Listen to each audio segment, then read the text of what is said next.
Hello, race fans, and welcome to a bonus episode of the Harder Soft F1 podcast.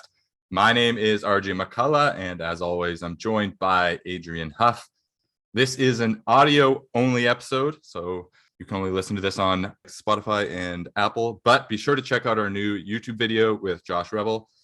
This is going to be a much shorter episode than normal. We're going to discuss the upgrades, some news and notes, this morning's practice sessions, and then we're going to wrap up with some rapid fire picks and predictions.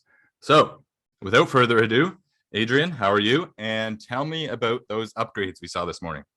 How's it going, RJ? I'm doing very well. Today's free practice was very interesting, to say the least. To start off, yes, upgrades. In our last episode, we talked a little bit about Red Bull and Ferrari's upgrades, but it seems that Aston Martin have completely redone their car, and there's a lot of controversy around their upgrades. I'm sure everybody's already heard by now that they're just there's a lot of debate on whether or not they've copied Red Bull because and they're the car, there's a lot of similarities, obviously, but they also have a bit of a reputation because a couple years ago, 2 years ago, I guess, they had the whole pink Mercedes debacle. So let me ask you first, as someone who's unbiased towards Red Bull, what are your thoughts on just the design aspect? Yeah, I mean, so they did like an investigation, or FIA did. We all know that they're great with their investigations, and they basically said that they didn't I forget the exact term they use, but reverse engineering, I think is what they called it. But I mean, the car is pretty much identical. We saw it a few years ago. It was giving me flashbacks to the old pink Mercedes. And I know obviously Mercedes was upset about that. So it's kind of a bit of a role reversal to see Red Bull, the one that's pissed off about it. I just saw they're launching their own investigation now to see if anyone leaked information. But I don't know. It's kind of in a weird way, a bit of a compliment to Red Bull, though, because Mercedes was the team getting copied, or they were the one leading the pack for 8 years. So the fact that Aston Martin is at their old tricks again, but they decided to copy Red Bull this time, I don't know. It's kind of that's what happens when you're at the top, and it does suck, but it's just the way the sport goes. And I mean, I'm happy for Seb.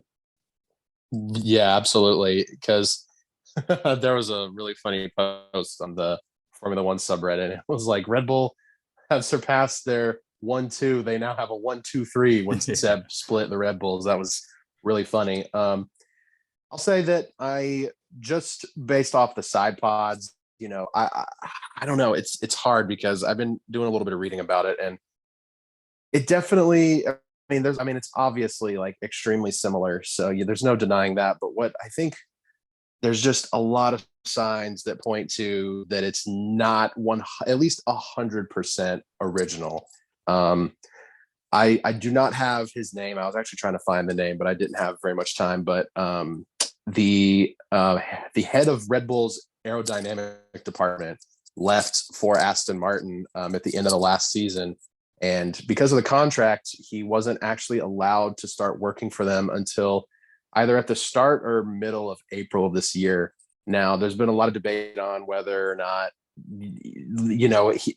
whether or not they even would have enough time, since that, I'm trying to think of the word when you're not allowed to talk about something for a certain amount of time. But yeah, once kind of ended, an embargo or something like that. Yes, that's it right there, the embargo. So people were like, well, even if, he did wait for the embargo to end, they wouldn't have had enough time potentially. But then the question is, well, did he stick to that? Because Red Bull's had this design in the wind tunnel as early as November of last year. So it doesn't look good. And on top of the side pod design, the floor is also almost identical. So I will give them the benefit of the doubt because, hopefully the investigations will show the truth. But it looks very, very shady. That's all I'll say. But as someone who's a fan of Red Bull, I will say that it doesn't sit fully right with me. But at the same time,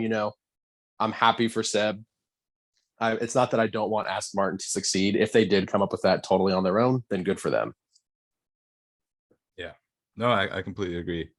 Quick episode here. So let's Yes. give me the other ones. Who else had upgrades?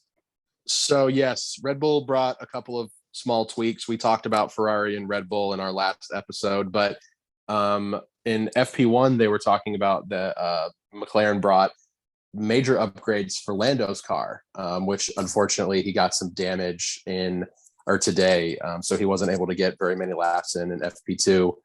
But the commentators were also saying that Danny is apparently getting the same upgrades before qualifying. I think maybe even before FP3. I don't know if that's 100% true or if they're going to be able to fully spec it out, but I do know that Danny is at least getting some sort of boost, which I think he needs because of his, not necessarily his bad performance, but obviously the McLaren does need some work. So hopefully him and Lando have equal specs, so nothing's really holding him back at all. But besides that, the only other thing is that the Alpine is also looking really, really good. So yeah, were there any other upgrades that I missed? I just have this list here. For some reason, they put it over a picture of Danny Ricciardo's face, but I'm just going to run through this real quick.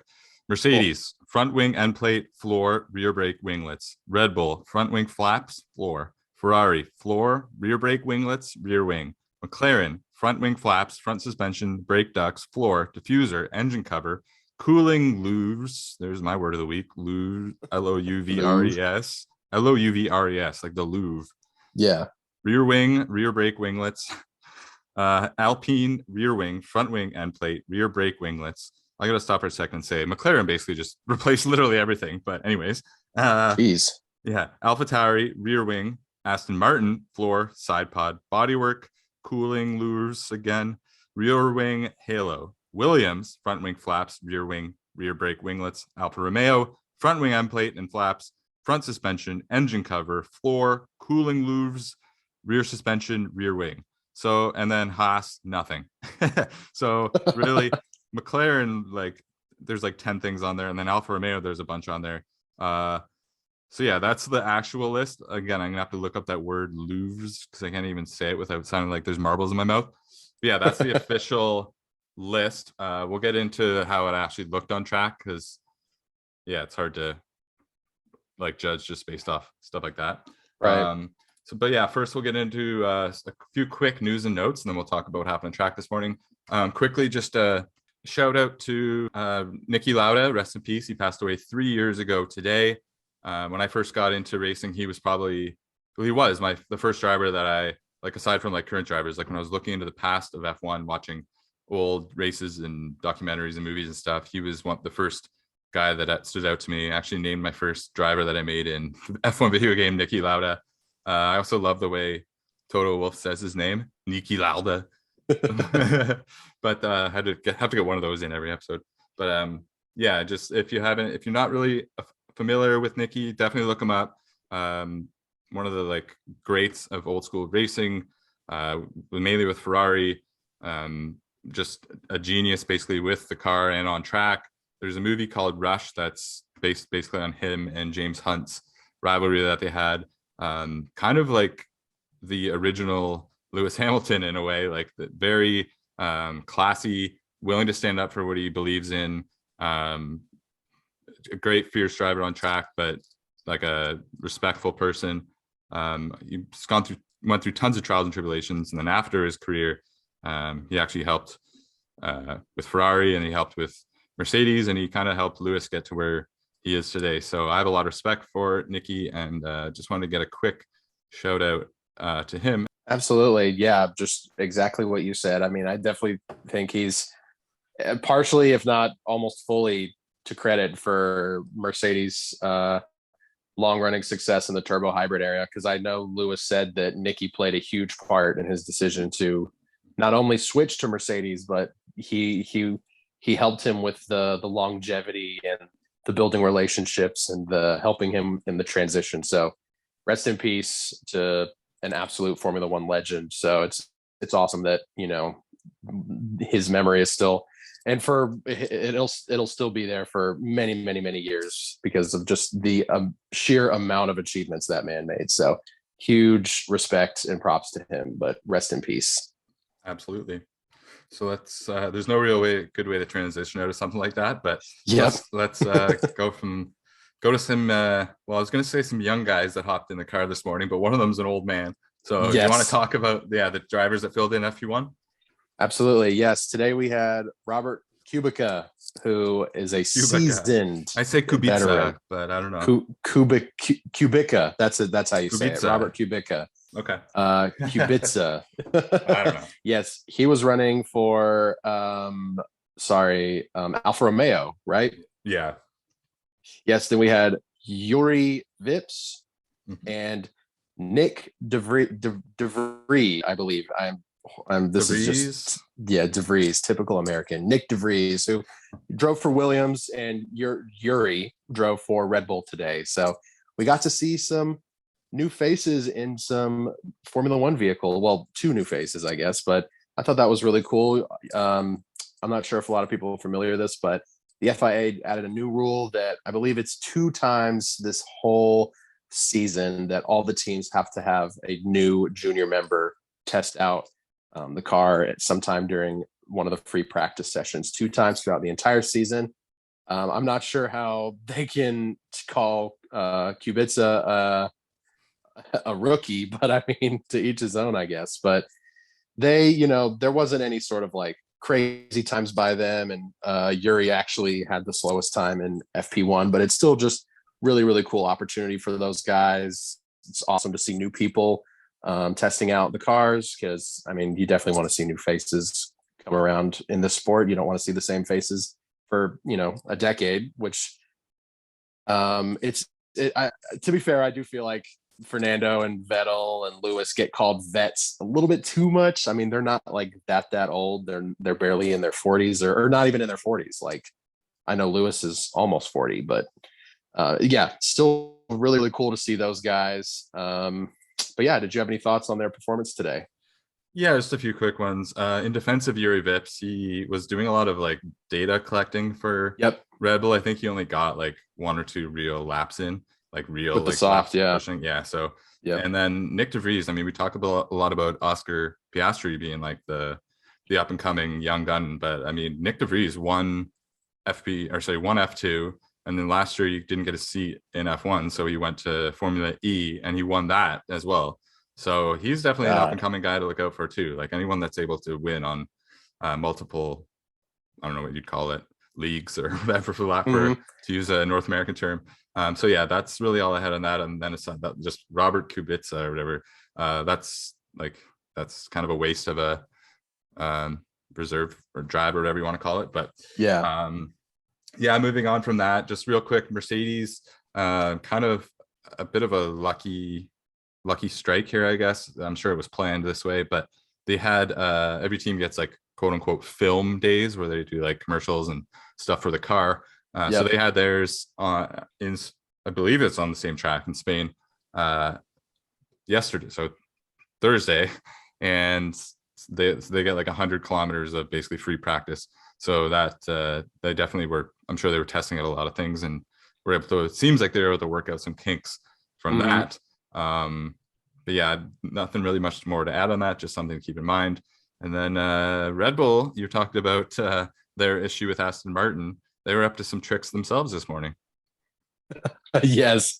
I thought this was absolutely hilarious. They poked a little bit of fun at Aston Martin. Obviously, I don't know how amusing they find this whole situation, but they did manage to find a little bit of humor in this whole thing, that all the engineers, including Christian on the pit wall, had the green Red Bull cans because we copying the Aston Martin color. So that was really funny. I think that's good fun for them. But at the same time, it's like it's just classic, like war games, basically just poking fun, and it's basically their way of just being like, yeah, we're aware of this, and we're kind of making fun of them a little bit. So I thought that was really funny. But I know we're trying to run through this, but I will say after the free practices today that the new camera that they added has just been like insane. Like that's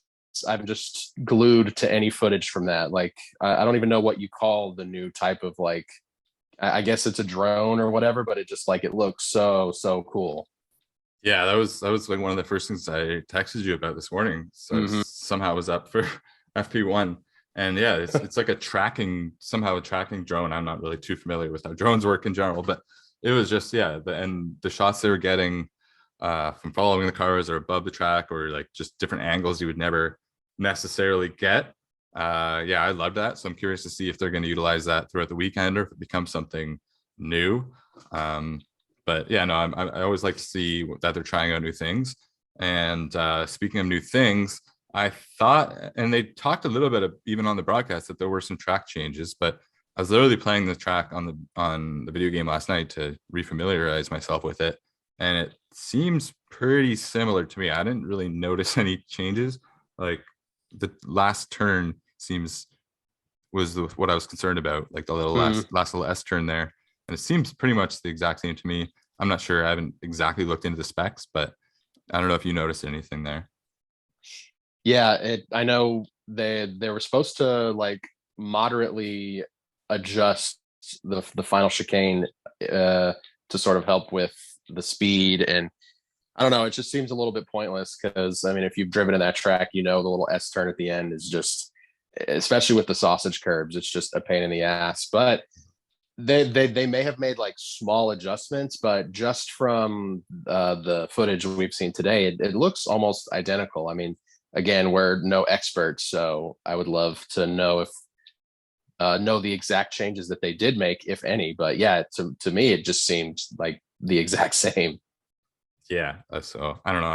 I'm sure they'll discuss it at some point more, and we'll figure it out. But that's pretty much it for the quick news and notes. Now we can quickly go through how the guys looked on track today.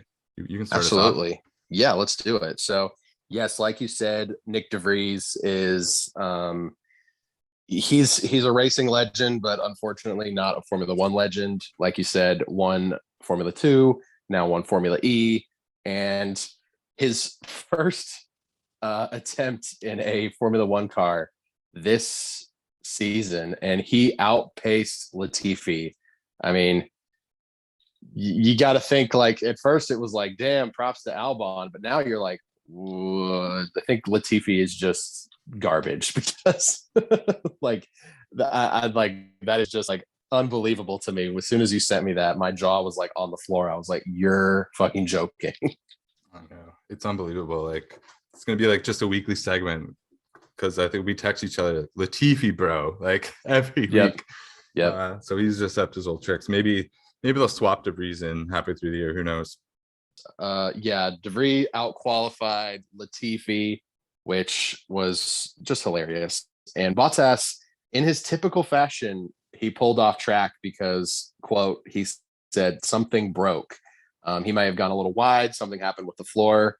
We don't know exactly. They haven't said, but you know, if Bottas is going to continue being Bottas, then he is going to completely turn it around and he's going to qualify P6 or something because it seems like something always goes wrong for him in the practice, but then he's able to just get these like mega laps in for qualifying and you just get him really nice grid placement. So I guess we'll see because Mercedes has had pretty much like total dominance in this track over the last like decade, I would say. But speaking of Mercedes, they looked pretty good today, didn't they?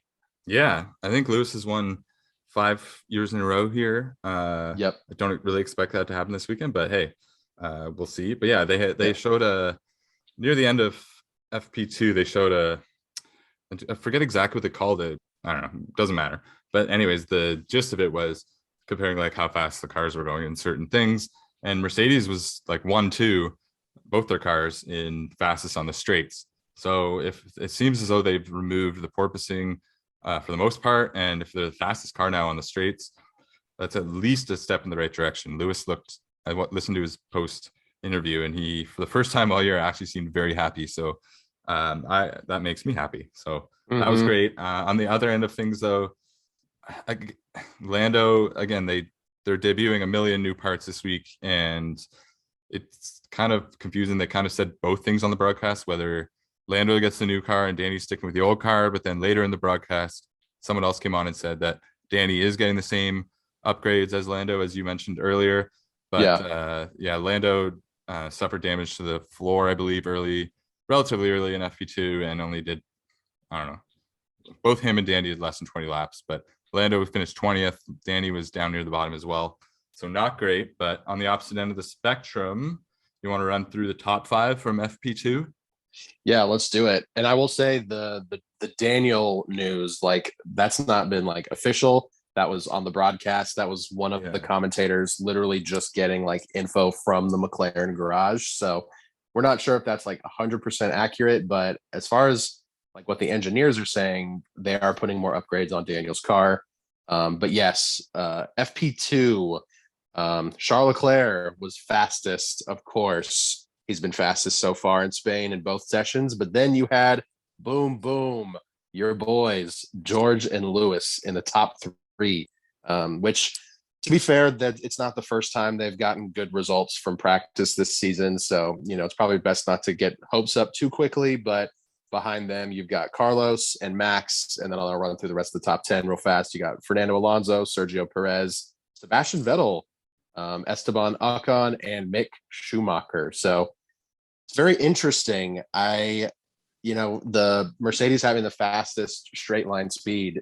If I read what I read earlier correctly, and that's that Mercedes isn't even, or they're apparently, not running on a very fast engine mode, that they're actually running on a low fuel mix for these first couple of sessions. So it's even more possible that they could be faster for qualifying. So I'm not trying to get you too gassed up, but it's looking good. I mean, the potential for a three-way title fight is like we're closer than ever to that, I think. Yeah, very exciting. Again, try not to get my hopes up too much because we saw strong FP2s the last two races, but it does seem a little bit different this week. But that brings us to our rapid fire predictions and picks. So let's try and give an answer, like less than 5-word answers for all of these. Okay. Okay. All right. So we'll just go back to back. First one, Mercedes that we just talked about. Another FP2 tease or real deal? Less than 5 words. Okay. I'm gonna say Mercedes comeback is imminent. That's 4 words, but it definitely, like you said, it does seem different than the past practice sessions. Okay, what are your thoughts? What do you think? I'm gonna go with real deal. Oh, I hope so. Yeah. All right, so I'll ask you, which team could move up the grid this weekend or down? I am going to say Alpine is going to move up the grid. Interesting. Yeah. I'm gonna say Aston Martin is very likely to move up the grid. Yeah. At this point. Yeah, that's a safe bet. I should probably just gone with that. Okay, next. Who will finish higher in the race this weekend, Max or Charles? I'm gonna say I'm gonna say Charles. Yeah, I'm gonna say Charles as well. I think it'll be the first race. I mean, unless Max crashes or anything, it'll be the first time he finishes a race and doesn't win it this year. Yep. But we'll see. Who do you think will be not in the top 2, but on podium? Who do you think is going to get the 3rd place slot? I think it's. I mean, I'm biased. One of the Mercedes cars is going to get 3rd this week.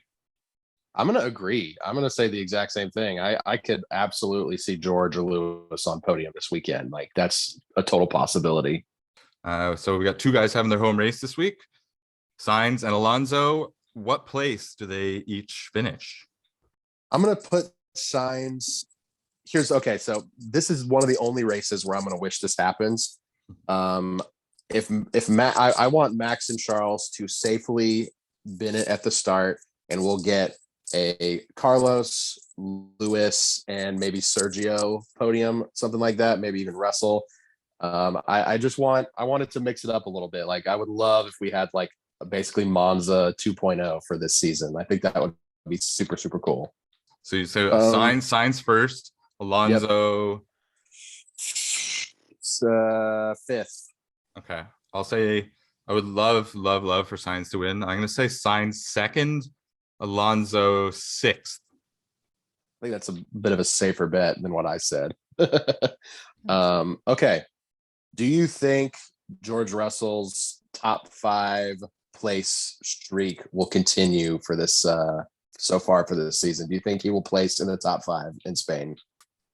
I'm gonna say yes, but I think if no one crashes out, it might be tougher than it actually has been. That was more than 5 words, but I'm gonna say yes, but a little tentatively. Yeah. I'm also going to say yes. Especially if they have a little bit of a boost this weekend, I feel like there's no reason why he can't keep that going. So we'll see, though. I mean, I genuinely hope he can do it. You know, even though he's not on my favorite team, like that's just a really, really cool streak to have. So I hope that can continue on for him. Yeah, as long as it's not at Lewis's expense. So next, how will I guess maybe how many points will Aston Martin get this weekend? More than they should. But over easily... under 5 points. Oh, I'm gonna say over. I think they could easily score 7 or 8 points this week. I still don't think Lance will get any. So it's to me, it's how many will Seb get? And I think he's right around that 5 mark. Absolutely. Do you think Mick will get points? Yes, I do. This is the weekend. I'm gonna say no. Ooh, okay. Just because Haas, even though they have said that they're still confident in their car, that they're saving the upgrades for another couple weekends, I still think he's going to struggle a little bit. Yeah, I hope he does, but my prediction is that no. Okay. So last question here. Give me one pick or prediction you are most sure of, something that you think will for sure happen this weekend. For sure. I think for sure Lewis is going to improve. Okay. Mercedes. I mean, George has been doing pretty phenomenal, but I think just Mercedes as a whole is going to improve. So like so it has to be like above 6th because that's we finished last race, or just in general, like pace wise? I think, yeah, general in pace, but I could also totally see Lewis. I definitely see him placing in the top 5 this weekend. Okay, I like that. And mine will be that Nicholas Latifi finishes dead last. Yeah, that's a smart guarantee. His only chance on is if someone DNFs like lap 1. Oh my god. And to wrap it all up, Bogey, is well documented now. She just killed it with last race, so I'm gonna get her to put in some more picks either tonight or tomorrow morning. So we will have that video coming out as well for you. But yeah, I hope you guys enjoyed this. Let us know what you thought of it. Adrian, any closing thoughts? No, I'm just extremely excited for this weekend. Qualifying is going to be amazing. The Grand Prix is going to be even cooler. And I'm excited to see if Bogey is going to be able to keep her predictions up. And I'm super excited to see that. Make sure to follow us on Instagram and TikTok at HarderSoftF1 to see that. But yes, other than that, I think I'm good. I'm just pumped. All right. Yeah, no, me too. I'm very, very excited to hopefully see Mercedes inch their way closer to make it a 3-way race, and hopefully see, I mean, Lewis got a podium the first race, but hopefully see Mercedes back up there on the podium, maybe even both of them. Who knows? But yeah, very excited. Thanks everyone for listening. We will talk to you next week.